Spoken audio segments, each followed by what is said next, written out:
Hello dear students, स्वागत है एक बार फिर से आपके अपने चैनल डिफेंस ट्यूटर में। तो आज के इस वीडियो में हम बात करने वाले हैं कोस्ट गार्ड नाविक जीडी के रिगार्डिंग स्टेज 1 सेक्शन 2 के मैथ्स के चैप्टर बाइनोमियल्स थ्योरम के लेक्चर 2 को। बाइनोमियल्स थ्योरम्स के रिगार्डिंग 2 और भी लेक्चर्स को दिया गया है, तो जिन्होंने अभी तक उन लेक्चर्स को नहीं देखा है तो प्लेलिस्ट से जाकर आप सभी लेक्चर्स को जरूर देख सकते हैं।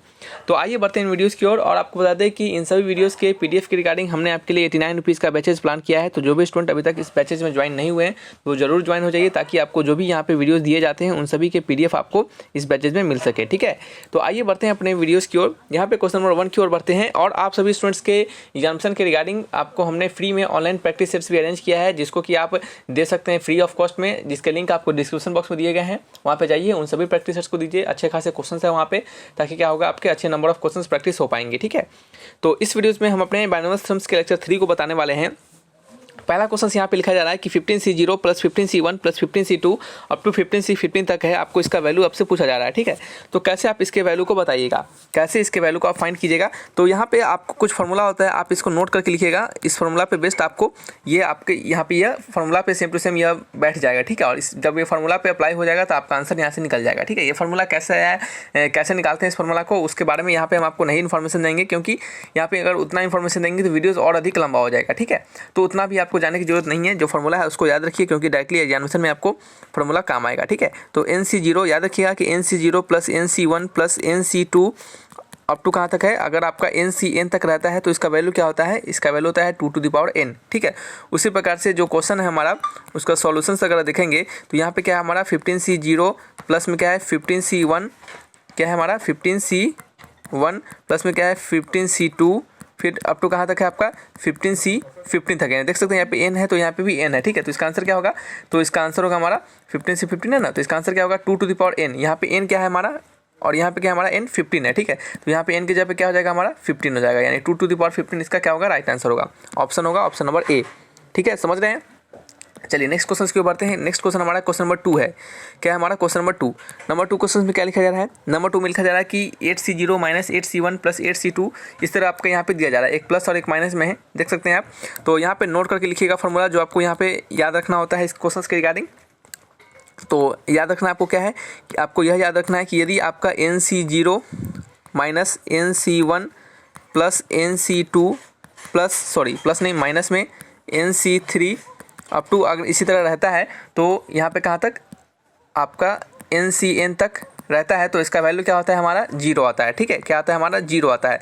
तो इसी प्रकार से इसका सॉल्यूशंस को देखेंगे अगर हमारा, तो यहाँ पे सॉल्यूशंस में देख सकते हैं क्या है हमारा 8C0 माइनस में 8C1 प्लस में क्या है 8C2, ठीक है, माइनस में 8C3 अप टू कहाँ तक है आपका 8C8 तक है, तो इसका आंसर क्या होगा हमारा 0 होगा। तो इसका आंसर होगा ऑप्शन नंबर D।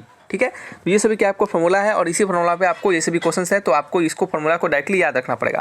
यहाँ पे देख सकते हैं क्या है NC0 plus NC1 plus NC2 up to क्या है NCN तक है, तो इसका सोल्यूशंस क्या होगा, तो इसका सोल्यूशंस बताइए क्या होगा। तो हमने आपको तुरंत अभी बताया कि NC0 रहे, NC1 रहे, प्लस NC2 रहे, प्लस NC3 रहे, अप टू कहाँ तक NCN तक रहे, तो इसका वैल्यू क्या होता है, तो इसका वैल्यू होता है हमारा 2 to the power n। क्या होता है 2 to the power n, इसका आंसर होगा ऑप्शन नंबर C। ठीक है, चलिए नेक्स्ट आपका है नंबर 4 क्वेश्चन। नंबर 4 में लिखा जा रहा है 14C1 plus 14C3 plus 14C5 up to का है 14C13 तक है। ठीक है, इसका आंसर कैसे निकलेगा, तो चलिए इसका आंसर कैसे निकलेगा ये आपको अभी हम बताते हैं यहाँ पे। ठीक है, तो यहाँ पे कैसे इसको निकालेंगे। ठीक है, तो यहाँ पे आपको क्या रखना है, तो यहाँ पे आपको जो याद रखना है उसको याद रखिएगा क्या है, तो यहाँ पे नोट करके यहाँ पे लिख लीजिएगा क्या है हमारा कि यदि आपके NC1 दिया गया हो, प्लस में NC3 दिया गया हो, प्लस में NC5 दिया गया हो, प्लस में NC क्या दिया गया हो आपको NC7 दिया गया हो, अप टू इसी तरह आगे तक दिया गया हो, तो आपका जो आंसर होता है वो क्या होता है, तो इसका आंसर होता है 2 to the power n-1।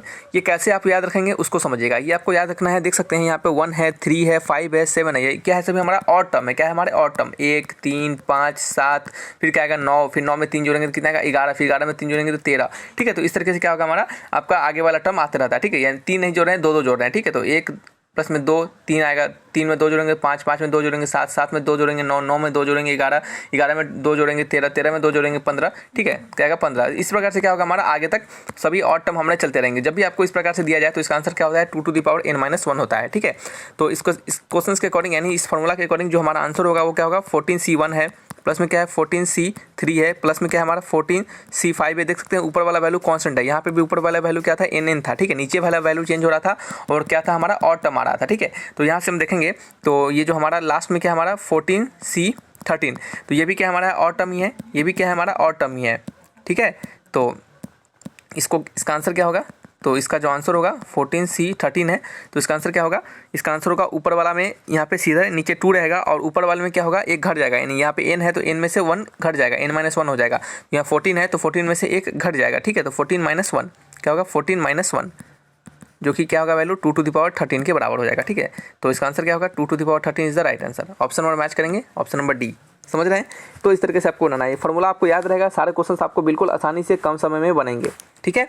चलिए नेक्स्ट आपका है नंबर 5 क्वेश्चन। नंबर 5 में लिखा जा रहा है कि 2NC0 2NC2 अप टू कहाँ तक है आपका 2NC2n तक है, 2NC2n तक है, ठीक है। तो याद रखिएगा, नोट करके इसको भी लिख लीजिएगा, नोट करके इसको भी लिख लीजिएगा। क्या होगा NC0 रहे, प्लस में NC2 रहे, प्लस में क्या रहे, प्लस में आपका NC2 रहे, फिर प्लस में NC4 रहे, फिर प्लस में NC6 रहे, अब टू इसी तरह कहाँ तक रहे NCn रहे।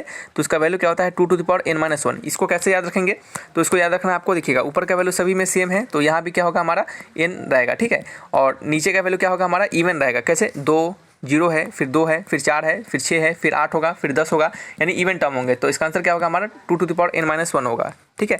उसी के अकॉर्डिंग इसका सोल्यूशन क्या होगा, देखिएगा 2NC0 प्लस में 2NC2 प्लस में 2NC4 अप टू कहाँ तक है आपका 2NC2n तक है, ठीक है। तो इसका आंसर क्या होगा, देख सकते हैं ऊपर वाला हमारा क्या है कांस्टेंट है, ठीक है, बिल्कुल हमारे पैटर्न की तरह बैठ रहा है, ऊपर वाला कांस्टेंट है, ठीक है।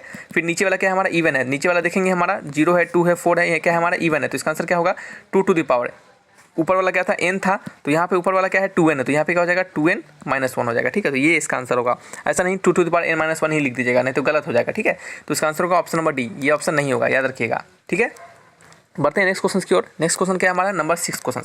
नंबर 6 क्वेश्चन में क्या है, देखिए जो हमने अभी तुरंत 5 क्वेश्चन जो बताया है, इससे बहुत सारे क्वेश्चन आपके एग्जामिनेशन में आते हैं, ठीक है। तो इसको थोड़ा सा अच्छे से ध्यान रखिएगा। नेक्स्ट है नंबर 6 क्वेश्चन का। तो 6 नंबर क्वेश्चन में लिखा जा रहा है x + 2/x to the power 9 के विस्तार में अंत से चौथा पद क्या होगा, ठीक है। आपको इसके एक्सपेंशन में अंत से चौथा पद बताना है, ठीक है, अंत से चौथा पद, ठीक है। अच्छा बताइए टोटल टर्म्स कितना होगा इसमें, टोटल आपसे टर्म अगर पूछे, टोटल टर्म्स वो कितना होगा बताइए। तो 9 + 1 यानी 10, कितना होगा टोटल टर्म 10। यदि हम बात करेंगे अंत से चौथा पद, यानी अंत से चौथा पद जो होगा वो स्टार्टिंग से कितना होगा आपका सातवां पद होगा, कैसे 1 2 3 4 5 6 7 8 9 10, ठीक है। या अंत से चौथा यानी यही होगा, और स्टार्टिंग से कितना होगा बताइए। तो 1 2 3 4 5 6 7 8, ठीक है, ये 8वां पद हो जा रहा है। अंत से अगर चौथा पद के बारे में बात करेंगे तो स्टार्टिंग से कितना होगा हमारा 8वां पद होगा, ठीक है, 8वां। अच्छा देखते हैं कुछ गलती हो रहा है क्या। अच्छा यहाँ पे गलती क्या हो रहा है कि हमने 11 टर्म बना दिया है, तो थोड़ा सा इसको करेक्ट कर लीजिएगा। 1 2 3 4 5 6 7 8 9 एक और होगा, ठीक है 10। अब देखिए करेंगे हम तो अंत से चौथा पद, तो अंत से चौथा पद क्या हमारा 1 2 3 4 ये हो जा रहा है, ठीक है। स्टार्टिंग से बात करेंगे तो स्टार्टिंग से कितना नंबर पे आ रहा है, तो 1 2 3 4 5 6 7 यानी 7वां नंबर पे, यानी अंत से अगर आपका चौथा पद रहेगा तो स्टार्टिंग से कितना होगा 7वां पद होगा, ठीक है। तो हमें तो स्टार्टिंग से निकालने का हमने तरीका सीखा है, तो हम क्या करेंगे स्टार्टिंग से 7वां पद निकालेंगे, यानी आपका T7 जो होगा वो क्या होगा हमारा अंत से चौथा पद के बराबर होगा, ठीक है। तो T7 का वैल्यू कैसे निकलता है बताइए। तो T7 का वैल्यू निकलता है आपका NC। अच्छा देखिए T7 को आप क्या लिख सकते हैं, T6 + 1 लिख सकते हैं, बिल्कुल ये हमारा TR + 1 के टर्म पे निकल जाएगा हमारा, ठीक है। तो यहाँ पे हो गया NC यानी 9C6 इंटू में x to the power 9 - 6 यानी 3 इंटू में 2/x to the power क्या होगा हमारा 6, ठीक है, यही होगा। अब चलिए इसको फर्दर सॉल्व करेंगे, इसको क्या करेंगे फर्दर सॉल्व करेंगे। तो 9C6 इंटू में x to the power 3 है और x to the power 6 है, तो करके क्या हो जाएगा आपका 2 to the power 6/x to the power 3 ये होगा। इसको फर्दर सॉल्व करेंगे तो आपका वैल्यू निकलेगा 35376/x to the power 3। हमने सॉल्व करके रखा है, ये आपका काम है, अगर आप खुद से इसको सॉल्व कर लीजिएगा देखिएगा आपको यही आंसर निकलेगा। यदि कोई कैलकुलेशन में मिस्टेक होगा तो उसको थोड़ा अवॉइड कीजिएगा, आप कंसेप्ट को सीखिए, ठीक है, कंसेप्ट को सीखिए, ठीक है। तो इसका आंसर क्या होगा ऑप्शन नंबर सी। समझ रहे हैं। बड़े नेक्स्ट क्वेश्चन की ओर। नेक्स्ट हमारा है नंबर 7 क्वेश्चन। नंबर 7 में क्या लिखा जा रहा है कि ये हमारा टर्म्स दिया जा रहा है और इसमें से पूछा जा रहा है कि इतना का मान निम्नलिखित में से कौन है यदि n एक धनात्मक पूर्णांक है। यानी आपको पूछा जा रहा है कि इतना का आपको दिया जा रहा है वैल्यू, और पूछा जा रहा है कि if n is integer then find the value of इसका। ठीक है, कहा जा रहा है कि यदि n हमारा एक क्या है आपका इंटीजर है और धनात्मक क्या है आपका पूर्णांक है, यानी कहने का मतलब पॉजिटिव इंटीजर है। ठीक है, क्या है पॉजिटिव इंटीजर है, तो आपसे पूछा जा रहा है कि इतना का वैल्यू क्या होगा, ये जो हमारा ऊपर वाला टर्म है इसका वैल्यू क्या होगा। ठीक है, कैसे फाइंड करेंगे बताइए, कैसे फाइंड करेंगे। इसका फाइंड करने का तरीका है, आप उसको सीखिए। एक बार जब आप सीख लीजिएगा तो जब भी आपको ऐसे क्वेश्चन आएंगे तो आप उसको बना पाइएगा। ठीक है, तो यहाँ पे हम क्या करेंगे, इसको वैल्यू को फाइंड करने के लिए सबसे पहले क्या करेंगे, ऊपर हम फैक्टोरियल n से और नीचे फैक्टोरियल n से सभी टर्म में मल्टीप्लाई कर देंगे। ठीक है, तो हम काम करते हैं डायरेक्टली 1/फैक्टोरियल n नीचे लिख देते हैं। ठीक है, क्योंकि सभी में ऊपर भी मल्टीप्लाई करेंगे और नीचे भी मल्टीप्लाई करेंगे, तो सभी का नीचे वाला क्या करेंगे हम बाहर कॉमन निकाल लेते हैं। ठीक है, और ऊपर वाला सभी का उसके साथ ही रहने देंगे, तो यानी इसका हो जाएगा फैक्टोरियल n/फैक्टोरियल 1 इंटू फैक्टोरियल n-1। ठीक है, प्लस में फैक्टोरियल n/फैक्टोरियल 3 इंटू फैक्टोरियल n-3। ठीक है, प्लस में फैक्टोरियल n/फैक्टोरियल 5 इंटू फैक्टोरियल क्या होगा n-5। ठीक है, इसी तरह क्या होगा हमारा लास्ट टर्म क्या होगा हमारा, तो लास्ट टर्म हमारा हो जाएगा फैक्टोरियल n/फैक्टोरियल n-1 इंटू फैक्टोरियल 1। ठीक है, ब्रैकेट क्लोज। इसको क्या लिखेंगे फिर हम 1/फैक्टोरियल n। यदि आप इस टर्म को दिखेगा तो ये किसके बराबर है, तो ये हमारा NC1 के बराबर। कैसे, NC1 को तोड़ने का तरीका क्या होता है हमने आपको बताया है, तो NC1 को तोड़ने का तरीका होता है फैक्टोरियल n/फैक्टोरियल n-1 इंटू फैक्टोरियल 1। आप देख सकते हैं यही हमारा सेम टू सेम है दोनों चीज़, तो हम ऊपर वाले को NC1 लिख सकते हैं। उसी प्रकार अगर आप इसको देखेंगे तो ये क्या है हमारा, तो ये हमारा NC3। उसी प्रकार अगर आप नेक्स्ट वाले को देखेंगे तो ये क्या है हमारा NC5 है। अप टू कहाँ तक है, ये कौन सा है हमारा, तो ये हमारा NCN है। क्या है, NCN है। ठीक है, कोई डाउट नहीं होना चाहिए किसी को। अच्छा, ये क्या NCN है क्या, एक बार ठीक से देखते हैं एक बार इसको।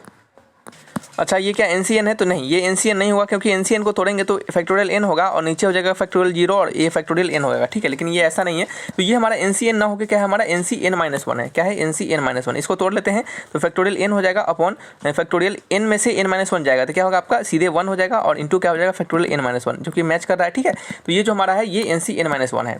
ठीक है, और अभी तुरंत हमने प्रीवियस क्वेश्चंस में हमने आपको इसका फॉर्मूला बताया था। क्या बताया था हमने, बताइए। यदि आपको ऊपर सब में n रहे और नीचे क्या है हमारा 1 3 5 क्या है, इस तरह हमारे और टर्म दिए जाए तो इसका आंसर क्या होता है, तो ये होता है आपका, इसका वैल्यू हो जाएगा, ये तो बाहर रहेगा ही, और इसका वैल्यू हो जाएगा 2n-1। ठीक है, जिसका आंसर क्या होगा 2n-1 अपॉन फैक्टोरियल n। ये आंसर मैच कीजिएगा 2n-1 upon factorial n। Option number D is the right answer. ठीक है, समझ रहे हैं। चलिए नेक्स्ट क्वेश्चन क्या है हमारा, नंबर 8 क्वेश्चन। नंबर 8 को पढ़िएगा क्या लिखा जा रहा है, तो नंबर 8 में है 21C0 21C1 21C2 21C3 up to कहाँ तक है 21C10 तक है। ठीक है, इसको हम कैसे बनाएंगे, तो इसको बनाने का तरीका क्या हो सकता है बताइए एक बार।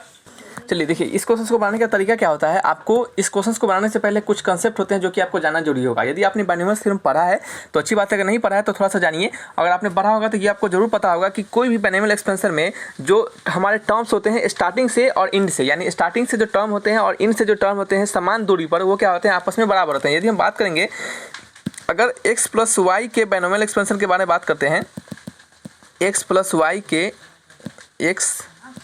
Plus Y to the power n के बायनोमियल एक्सपेंशन में बात करेंगे, तो इसके एक्सपेंशन में स्टार्टिंग का जो टर्म होगा और लास्ट का जो टर्म होगा, उन सभी टर्म के यदि इक्वल दूरी होंगे, यानी क्या होंगे, स्टार्टिंग से और इंड के टर्म होंगे इक्वल दूरी पे, तो उन सभी टर्म्स के जो गुणांक होते हैं यानी कोफिशिएंट होते हैं वो क्या होंगे, बराबर होंगे। यदि बात करेंगे हम स्टार्टिंग वाले टर्म यानी NC0 के, इसका वैल्यू, और लास्ट में क्या होगा हमारा NCN होगा, इसका वैल्यू। ठीक है, ये दोनों क्या होंगे, आपस में बराबर होंगे। क्यों, क्योंकि ये क्या है, समान दूरी पे है। स्टार्टिंग से ये पहला है आपका और आखिरी से ये पहला है, ये समान दूरी पे है। ठीक है, फिर दूसरा टर्म NC1 और यहाँ से लास्ट में नेक्स्ट टर्म क्या होगा NCN-1।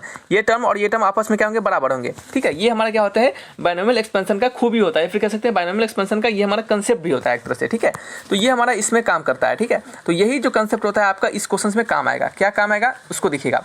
यहाँ पे हमारा क्या है आपका 21C0 21C1 21C2 इसी तरह क्या है 21C10 तक है। तो मतलब हुआ इसका कि 21C0 का वैल्यू, और बात करेंगे हम 21 क्या होगा 21C21 का वैल्यू, ये क्या होगा आपका, दोनों आपस में बराबर होगा। ठीक है, उसी प्रकार 21C20 का वैल्यू 21C1 के बराबर होगा। ठीक है, उसी प्रकार 21C19 का वैल्यू 21C2 के बराबर होगा। क्यों? क्योंकि दोनों क्या आपके स्टार्टिंग से और आखिरी से दोनों क्या है आपके इक्वल दूरी पे है, समान दूरी पे है। ठीक है, इस कारण से ये क्या होंगे हमारे बराबर होंगे। इसी तरह हमारा अप टू आगे तक चला जाएगा। ठीक है, इस तरह क्या होगा हमारा आगे तक चला जाएगा। ठीक है, तो इसी को हम क्या करने वाले हैं यहाँ पे।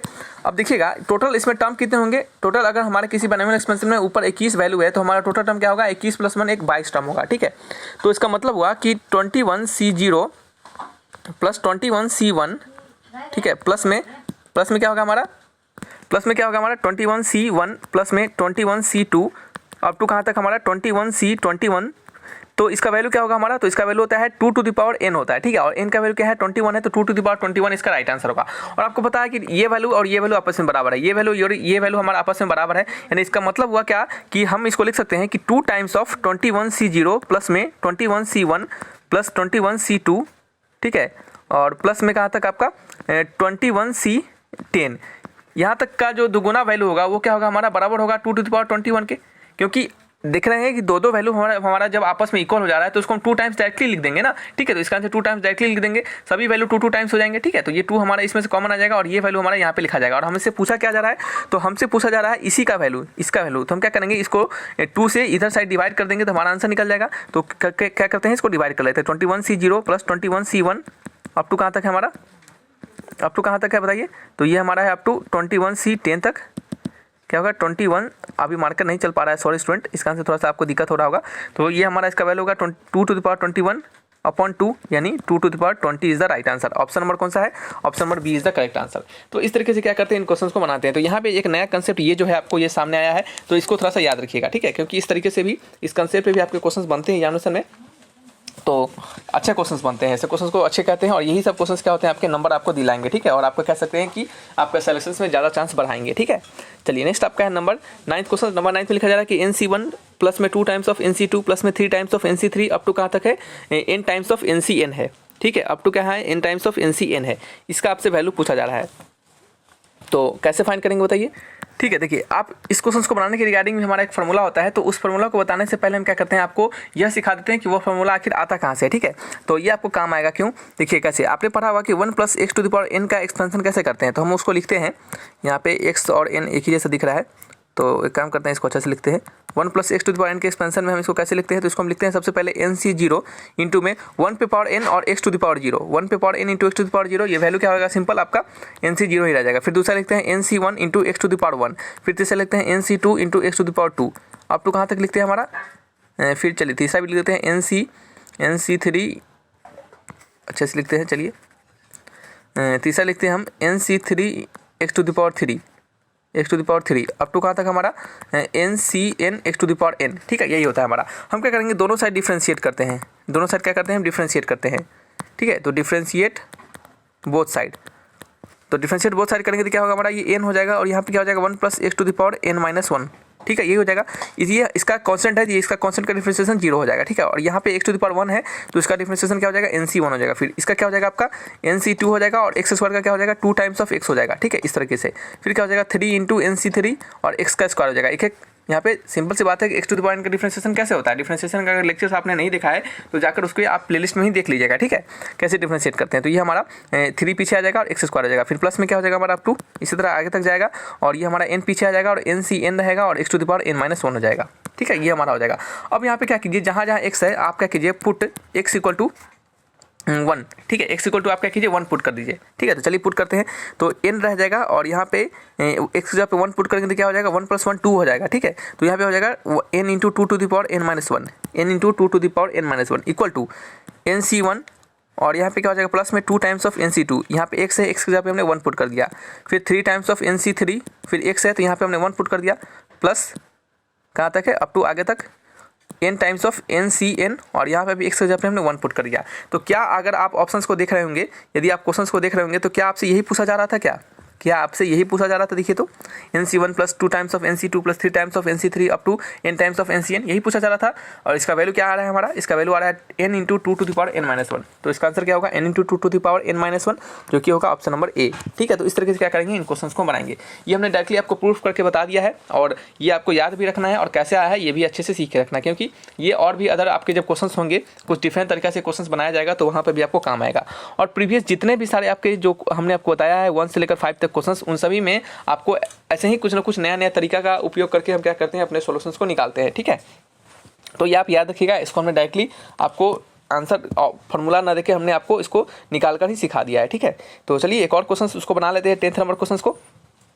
तो नंबर 10 क्वेश्चन में लिखा जा रहा है कि 1 + x⁴ के विस्तार में पांचवा पद तीसरे पद के से 24 गुना है तो x का मान होगा। ठीक है, कहा जा रहा है आपको कि 1 + x⁴ के एक्सपेंशन में जो हमारा पांचवा पद है, ठीक है, T5 जो है, T5 का वैल्यू क्या होता है बताइए सबसे पहले। तो 11c4 × x⁴, ये जो हमारा क्या है आपका जो T5वां पद है वो क्या हमारा है 24 गुना है किसके तीसरे पद से यानी T3 के। ठीक है, तो T3 का वैल्यू क्या होगा आपका, तो 11c2 × x⁴ यही होगा।